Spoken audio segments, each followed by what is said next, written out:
ഒരു പെൺകുഞ്ഞിൻ്റെ വയസ്സിൽ ആദ്യമായി അവൾ പ്രായപൂർത്തിയാകുന്ന സമയം അന്നത്തെ രണ്ടാമത്തെ ദിവസം എന്നെ കോട്ടയം കുടുംബ കോടതിയിലെ പ്രതിക്കൂട്ടിനകത്ത് ആ ചില്ലിനകത്ത് കയറ്റി നിർത്തി തന്നു എൻ്റെ അമ്മ. അപ്പോഴും എനിക്ക് സന്തോഷം. എൻ്റെ അമ്മ എന്നെ കെട്ടിപ്പിടിക്കും, ഉമ്മ വെക്കും, അയ്യോ മോനെ എന്ന് വിളിക്കും, അമ്മയോടെ പോരാൻ പറയുമെന്നൊക്കെ ഞാൻ ചിന്തിച്ചു. ഞാൻ കയറി ഓടിച്ചെന്നിട്ട് ഞാൻ ചിരിക്കുക, അമ്മയെ നോക്കി നിന്ന് ചിരിക്കുക. കാരണം അമ്മ എൻ്റെ ഫേസിലേക്ക് നോക്കുന്നുണ്ട്. അപ്പം ഞാൻ ഇങ്ങനെ ചിരിക്കുക, എന്നെ ഇപ്പം വിളിക്കും എന്ന് പറഞ്ഞ് ഞാൻ ചിരിക്കുക.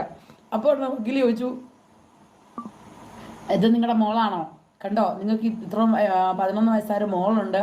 അപ്പം നിങ്ങളുടെ മുൻ ഭർത്താവ് പറയുന്നത് എന്താണ്, അവരുടെ വീതം നിങ്ങളുടെ മോളുടെ പേരിൽ എഴുതി കൊടുക്കാമെന്ന് പറഞ്ഞു. അപ്പം നിങ്ങൾക്ക് 2 പേർ കൂടെ ആയിട്ട് ഞങ്ങൾ അത് വിധി പാസ്സാക്കട്ടെ എന്ന് ചോദിച്ചപ്പോൾ എൻ്റെ അമ്മ സംസാരിക്കുന്നത് ഞാൻ കേട്ടു.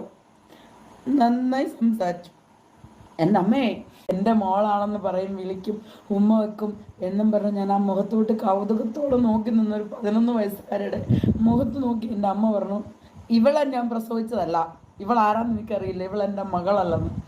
സത്യത്തിലേ എനിക്കതൊന്നും ചിന്തിക്കാനുള്ള കെൽപ്പില്ല മക്കളെ. സത്യം പറഞ്ഞാൽ ഞാൻ അനുഭവിച്ച പോലെ ഈ ഭൂമി മലയാളത്തിൽ ആരെങ്കിലും അനുഭവിച്ചിട്ടുണ്ടോ എന്ന് എനിക്കറിയത്തില്ല. അന്നത്തെ ആ ഒരു ദിവസം എൻ്റെ ജന്മത്തിൽ ഞാൻ മറക്കത്തില്ല. എന്നിട്ടും അങ്ങനെ വിധി, അച്ഛൻ എന്ത് പറഞ്ഞാലും എൻ്റെ വീതം എന്നെ പരിശോധിച്ചു എന്ന് വരെ വന്ന സ്ത്രീയാ, ഞാൻ പ്രസവിച്ചതല്ല എന്ന് ആ കോടതി വരാന്തയിൽ അത്രയും വക്കീലുമാരും മജിസ്ട്രേറ്റിനെ മുന്നിൽ വെച്ച് എൻ്റെ മുഖത്ത് നോക്കി പറഞ്ഞൊരു സ്ത്രീയാണ് എൻ്റെ പെറ്റതള്ള. അന്നത്തെ എൻ്റെ മനസ്സ് മൊത്തം എൻ്റെ അമ്മ എന്നെ കെട്ടിപ്പിടിക്കുമെന്നും എന്നെ തുരുതുര ഉമ്മ വെക്കുമെന്നും എന്നെ ചേർത്ത് പിടിച്ച് എൻ്റെ മോനെ എന്ന് വിളിച്ച് വരുമെന്നും എൻ്റെ കവളിലൊക്കെ ഒത്തിരി ഉമ്മ വെക്കുമെന്നും പറഞ്ഞ് എൻ്റെ മുഖത്ത് നോക്കി അവരത് സംസാരിച്ചപ്പോൾ എനിക്കത് എങ്ങനെ നിങ്ങളോട് പറഞ്ഞു തരണമെന്ന് എനിക്കറിയാം. ഞാൻ അതും ഫേസ് ചെയ്തു. എന്നെ എന്തെല്ലാം ദ്രോഹിച്ചിട്ടുണ്ടെന്നറിയോ? ആരെല്ലാം